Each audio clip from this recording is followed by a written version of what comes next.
ಅದಕ್ಕೆ ಮ್ಯಾಮ್ ನನ್ನ ಮಗಂದು ಬರ್ತಡೇ ಅಂತ ಹೇಳಿದ್ರೆ ಹಂಗೆ ಬಂದರು. ನನಗೆ ಭಾಳ ಖುಷಿ ಆಯಿತು. ಈಗ ಸ್ವಂತ ಈಗ ಅವ್ರದ್ದು ಒಂದು ಚಾನಲ್ ಓಪನ್ ಮಾಡಿದ್ದಾರೆ. ಅದಕ್ಕೆ ಗ್ರ್ಯಾಂಡ್ ವೆಲ್ಕಮ್ ಮ್ಯಾಮ್. ಯಾಕಂದ್ರೆ ನೀವು ನಮ್ಮಿಂದ ಸ್ಟಾರ್ಟ್ ಮಾಡಿದ್ದೀರಾ, ಬಟ್ ಇನ್ನು ಸುಮಾರು ನಮ್ಮ ಇಡೀ ಬೆಂಗಳೂರಲ್ಲಿ, ಕರ್ನಾಟಕದಲ್ಲಿ, ಟೋಟಲ್ ಇಂಡಿಯಾದಲ್ಲಿ ಸಿಕ್ಕಾಪಟ್ಟೆ ಇಲ್ಲಿಗಲ್ ಆಕ್ಟಿವಿಟೀಸ್ ನಡೀತಾ ಐತೆ.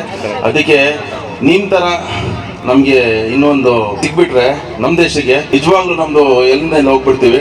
ನನ್ನ ಕಡೆಯಿಂದ ನಾನು ಹಾರ್ಡ್ ವರ್ಕ್ ಅಂದರೆ ನಿಮ್ಗೆ ಗೊತ್ತಾ, ನಂದು ಒಂದು ಮ್ಯಾನೇಜ್ಮೆಂಟ್ ಟೀಮ್ ಇರಲಿ, ಬಟ್ ನಮ್ಮದು ಒಂದು ಫುಡ್ ಇರಲಿ, ಏನಿದ್ರೆ ಕ್ವಾಲಿಟಿ ಮೇಂಟೈನ್ ಮಾಡ್ತೀವಿ. ಫಸ್ಟ್ ನಮ್ಮದು ಎಲ್ಲ ಹೈಜೀನು, ಏನು ಯೂಸ್ ಮಾಡಿದ್ರು ನಂದಿನಿಗೆ ಗೀನಿ ಯೂಸ್ ಮಾಡ್ತೀನಿ, ಏನು ಯೂಸ್ ಮಾಡಿದ್ರು ಅಮೂಲ್ಯ ಯೂಸ್ ಮಾಡ್ತೀನಿ. ಅದ್ರ ಹಾಲು ಅದು ಒಂದು ನಾನೇ ಕರಿತೀನಿ, ಯಾಕಂದರೆ ನಾನು ಒಂದು ರೈತ, ಯಾಕಂದರೆ ಅದು ನಾನು ಬಿಡಬಾರ್ದು. ಬಟ್ ಹ್ಯಾಟ್ಸ್ ಆಫ್ ಮ್ಯಾಮ್, ಯಾಕಂದರೆ ಇವಾಗ ಸ್ಟ್ರಾಂಗ್ ಲೇಡಿ, ಇವಳು ನನ್ನ strong lady, because she is my back ಬೋನ್. ನಮ್ಗೆ ಈ ತರ ನಮ್ಮ ದೇಶದಲ್ಲಿ ಈ ತರ ಮೀಡಿಯಾ ಇರಬೇಕು. ಈ ತರ ಮೀಡಿಯಾ ಇದ್ರೇನೆ ನಮಗೆ ಎಲ್ಲಿಂದೆಲ್ಲ ಹೋಗೋಕ್ಕಾಗೋದು ಸಾಕ.